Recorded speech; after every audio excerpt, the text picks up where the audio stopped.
All right, so tell us a little bit about your story here on how you got started. Yeah, this slide here is really an outline, and then each part of this session today will just briefly highlight each one of these. So in '97 we started the company, and we'll go to that on the next slide. '99 I realized I needed to create a mindset philosophy for myself and start looking at my business as an asset and less as a job and something that I was just going to go do the best I could. I was actually going to build an asset. You know, I think that's something that most entrepreneurs miss.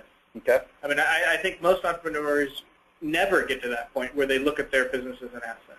Would you agree with that? I mean, I think most entrepreneurs that are running mom-and-pop type shops, nothing wrong with a mom-and-pop type shop, but they don't look at it as an asset because they say, well, I'm never going to sell it. But if they just turn their mindset just slightly to think of it as an asset, they would do financial planning differently because they're leaving it to their kids. It's an asset you're leaving to your kids if that's what you're going to do. I mean, there's a whole bunch of implications there that are huge. No, absolutely. And I mean, if you think of any investment you make, I'm assuming if you have any kind of a smart viewpoint of how to invest, you're going to invest in assets.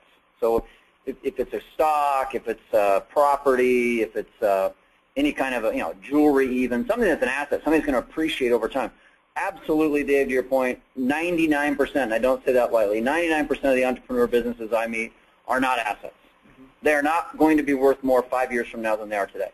In fact, if you do a couple things wrong, and I just mean a couple little things, they literally could be totally gone 5 years from today. So changing that mindset of building a business to building an asset was a big part of this for me. 2001 was my big question, which I'll talk about that in a little bit.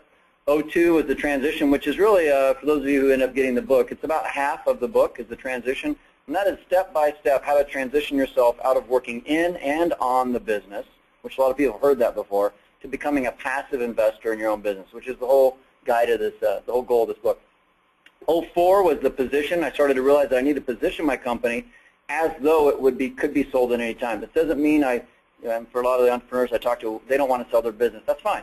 You don't have to sell your business. Just position it as if it could be sold, and it will run itself. I use the house analogy here a lot, right? If you're getting ready to position your home for sale, do you let the weeds grow in the front? Do you not fix that broken window? Do you not redo the roof? Don't you upgrade the AC? Whatever's wrong with your house, when you're positioning it for sale, you get it to be as high-end looking and appearance and operationally sound as it can be before you sell it.